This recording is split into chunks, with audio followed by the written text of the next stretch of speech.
she said. "My therapist says your house is my safe space. You need to leave for a week." I nodded. "I understand." Then I left and had the water, gas, and electricity shut off for emergency repairs. Her panicked texts about the cold started 3 hours later. I, 39 male, am still trying to figure out where the woman I loved went and when this changeling took her place. My girlfriend, Serena, 35, and I have been together for 2.5 years. For the last 18 months, she's been living with me in the house I bought long before we met. It was good, easy, or so I thought. About 6 months ago, she started seeing a new therapist, Dr. Aris, and I mean she really started seeing him. Suddenly, our entire relationship dynamic was recontextualized through this lens of pop psychology buzzwords.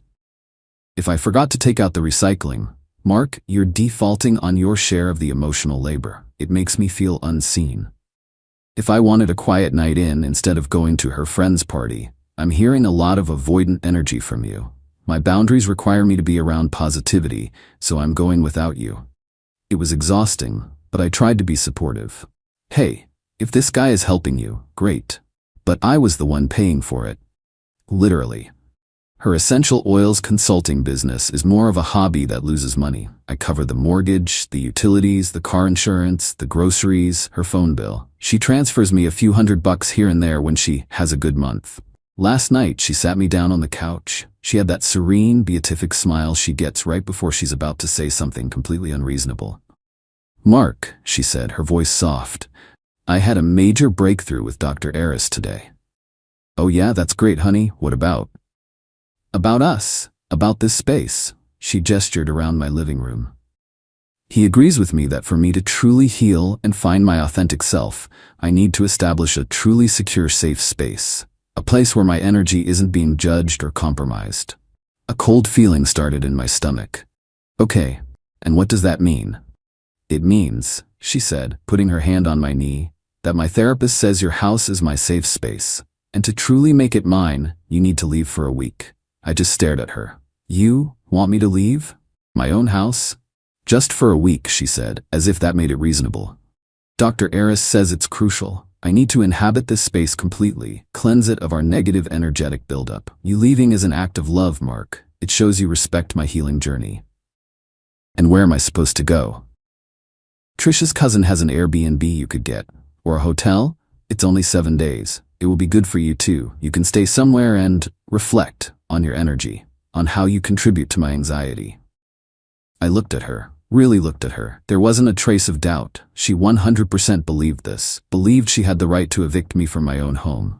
And in that second, something in me just snapped. The part of me that had been making excuses, the part that had been paying for her healing, it just went quiet, and a new, colder, much more logical part of me took over. I nodded slowly. "I understand." Her face lit up. "You do? Oh, Mark, thank you. This is so healthy for us." "I totally get it," I said, standing up. "You need your space. I'll go pack a bag." "You're the best," she cooed, already picking up her phone, probably to text her best friend Trish and Dr. Aris the good news.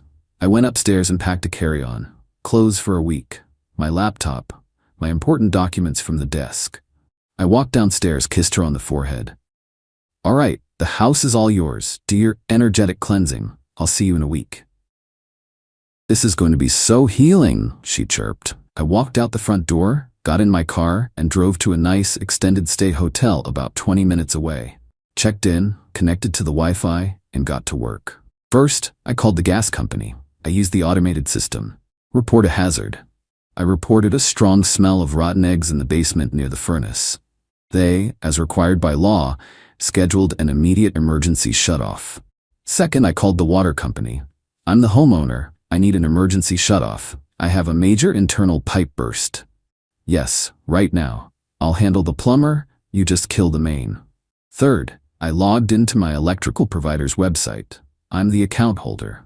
I scheduled a vacation shutoff for maintenance. I set the date for 1 hour from now. I put my phone on Do Not Disturb and ordered a club sandwich from room service. About 3 hours later, the texts started rolling in. I watched them appear on my lock screen. "Serena, hey, the power just went out. Did you forget to pay the bill?" "Seriously, it's pitch black and the heat just clicked off. It's getting cold. Mark, the water isn't working either. I can't even flush the toilet. What is going on? This isn't funny. I'm cold and I can't see anything. Call me. I know you're doing this. You're trying to punish me. This is psychotic. Turn it back on right now. I finished my sandwich. I sent one single reply. Wow, that's crazy. Must be a massive neighborhood outage. So glad I'm at this hotel. Anyway, I'm turning my phone off to reflect like you suggested. Have a great week. Then I blocked her number. Update 1. Woke up this morning feeling rested. Which is wild, considering the mushroom cloud I knew was forming. I unblocked Serena's number just to see the damage. It was impressive. Dozens of missed calls and texts, each more frantic than the last. They culminated around 3 a.m. with, "I'm at Trisha's. You are a monster. My lawyer will be calling you." Then at 8 a.m. the real fun started. A call from an unknown number. I let it go to voicemail. The message? "Mr. My last name, this is Officer Darden. We've received a wellness check request from a Miss Serena. She claims you've locked her out of her home and created an unsafe living situation. Please give me a call back." The sheer, unmitigated gall. She called the cops on me. I called him back immediately. "Me, Officer Darden, this is Mark, my last name. I just got your message. Is everything okay?" "Sir, I'm here at your residence. Your girlfriend, Miss Serena, is here. She says you turned off all the utilities to punish her and she can't get inside." "Wait, she's at the house? Is she insane?" "Officer, I had to leave yesterday because of a critical safety issue. The gas company red-tagged my furnace. I smelled gas and they shut it off immediately. Then my electrician said the main breaker box was sparking. It's a fire hazard. He shut off the main power. The whole house is unsafe. I'm at a hotel until the crews can fix it." "Sparking?" "Me, yes, sir. I told Serena it was unsafe, that I was leaving, and that she needed to come with me. She's been under a lot of stress. She refused. She said she wanted to stay. I figured she'd leave when it got dark. I have no idea why she'd go back there. And the house is locked because it's a dangerous work site. The crews are scheduled for this afternoon." I could hear him turn away from the phone. Muffled talking. "Officerina." "Ma'am. He's saying the house is a fire hazard. He says he told you not to stay." Serena's voice. "He's lying. He's doing this to control me. My therapist said he would." The officer got back on the phone. He sounded tired. "Sir, this sounds like a domestic dispute." "Respectfully, officer, it's a property dispute. It's my house. I am the sole owner. Miss Serena is a guest who was asked to leave for her own safety while I conduct emergency repairs. I have the utility work orders right here. I can email them to you. I can't have anyone in that house until it's cleared." "Right? Well, ma'am, I can't force him to let you into a house that he owns and claims is unsafe. This is a civil matter." "Civil? He left me to freeze. I have belongings in there. My $400 face creams are ruined." The call ended. I knew I had a window. I called a moving company, the 24/7 emergency kind. I paid triple the rate. I need a full pack and move. Today. Now. Everything in the master bedroom that's in the left side closet and the white dresser. Everything in the spare office room. Everything in the bathroom cabinets.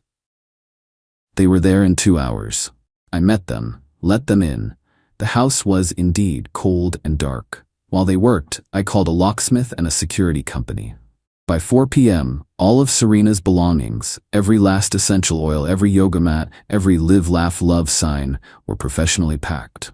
All of it was moved into a 10 by 15 climate-controlled storage unit. I paid for the first month. The locks on my house were changed. A new security system was installed.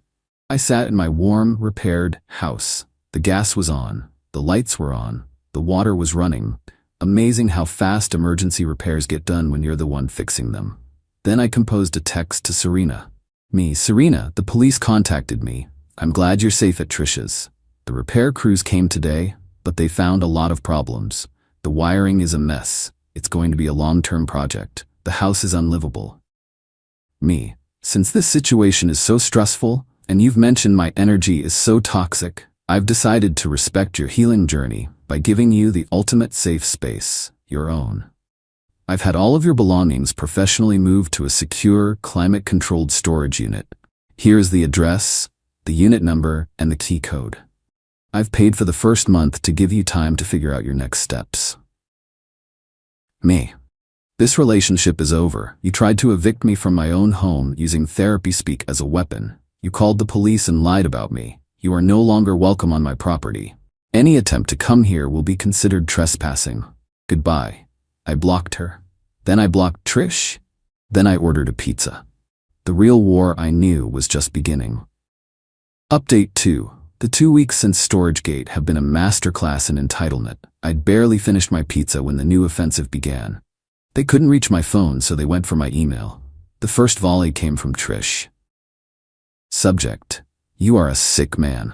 Mark, Serena is having a full-blown panic attack. She's destitute because of you. She has nothing. You stole her belongings. We are going to the police tomorrow and reporting you for grand theft. You better return her things and pay her for the emotional distress you've caused, or you're gonna jail. You can't just throw a woman out. She has rights. I gotta admit, that one gave me a tremor. Jail? Grand theft? My logical brain knew it was nonsense, but the threat was still rattling. I immediately called my cousin who works in corporate law, who gave me the number of a friend who eats domestic disputes for breakfast. I had a consultation the next morning. My new lawyer, let's call him Ben, just grinned as I laid out the texts: the safe space demand, the utility shutoff, clever if a bit dramatic, and the storage unit receipt. She wasn't a tenant, Ben said, steepling his fingers. She paid no rent, had no lease. She was a long-term guest. You gave her notice to leave, admittedly a very creative notice, and you secured her property. She has no case for illegal eviction, and it's not theft if you've given her the keys to the storage unit where all her stuff is. She's just mad she's not living for free anymore. He drafted a beautiful, terrifying letter to Serena, which I emailed to her since she was blocked everywhere else. It basically said, "Our client Mark has terminated his personal relationship with you. Your status as a guest in his private residence is revoked.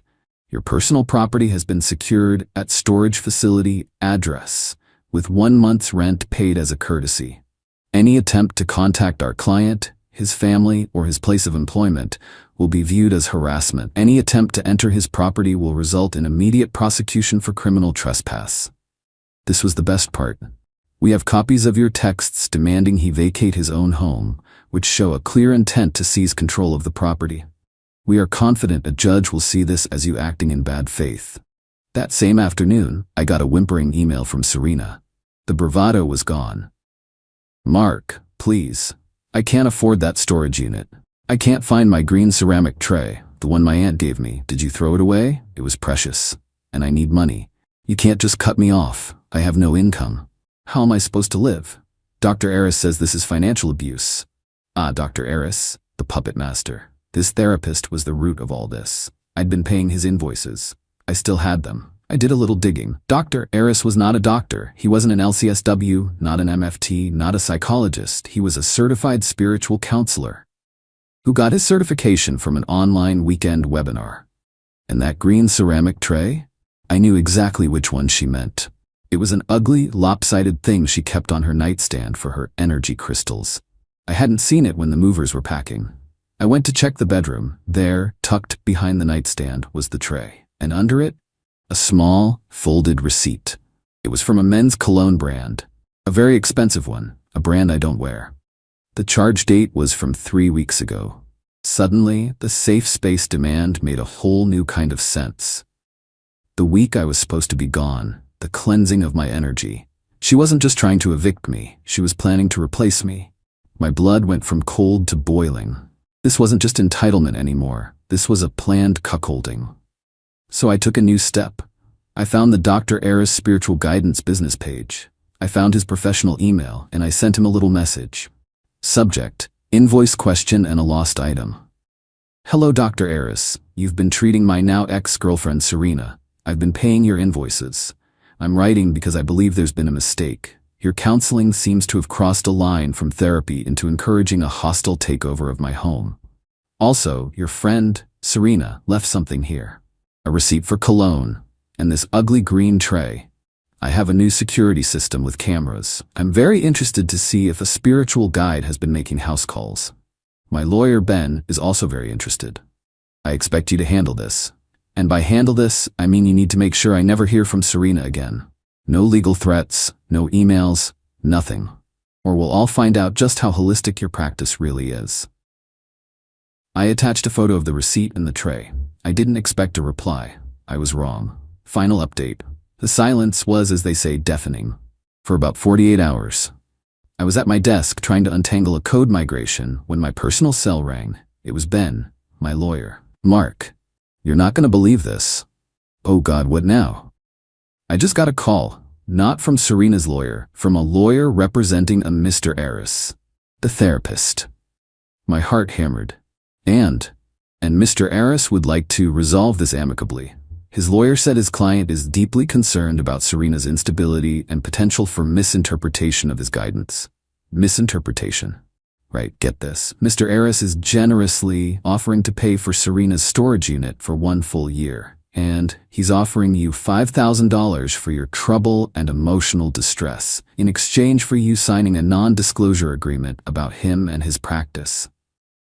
I almost dropped the phone. The cologne receipt. That had to be it. He wasn't just her therapist. He was the guy she was buying cologne for. The safe space was for him. He was terrified of me blowing up his little healing scam. Me, Ben?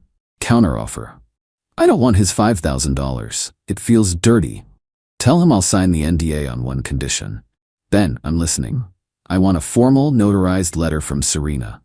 In it, she must state that she was not a tenant, that she paid no rent, that her demands for me to leave were based on personal advice she now recognizes as inappropriate, and that she fully relinquishes any and all claims to my property, now and in the future. She signs that, and I'll sign Eris's NDA, and he gets to pay for her storage for the year. That's surgical, Mark. You're basically having him buy your get-out-of-jail-free card from her. He's gonna have to force her to sign it. He got her into this. He can get her out. It took a week of what I can only imagine was the world's most stressful spiritual counseling sessions. But it came, a FedEx package with a notarized, ironclad letter from Serena, hitting every single point I demanded. Her signature was shaky. I signed the NDA for Eris. I felt nothing, just tired. The final loose end was Trish. She hadn't gotten the memo. She was still on the warpath. She couldn't email me, so she tried to find me on a professional networking site, sending me a message. I see you, you snake, hiding behind your lawyers. Serena is broken. I hope you're happy. Just know, everyone knows what you did. You're a cold, abusive coward. I looked at the message. I thought about the cologne receipt. I thought about the safe space lie. I replied with just one attachment, a scanned copy of the notarized letter Serena had signed where she explicitly admitted everything. Her reply 20 minutes later, oh. She's blocked me now. So, that's it.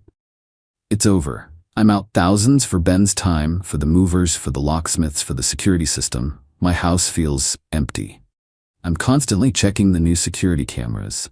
I jump when the heat clicks on. I don't feel like a winner. I don't feel justice was served. I just feel like I survived a hurricane that I invited into my own home. I was a fool for letting it go on so long, for paying for the rope she was using to hang me. Last night, I took the ugly green tray and the cologne receipt, and I put them in my barbecue. I lit a match and watched them burn until they were just black flakes. It's not a healing journey, but I guess it's a start.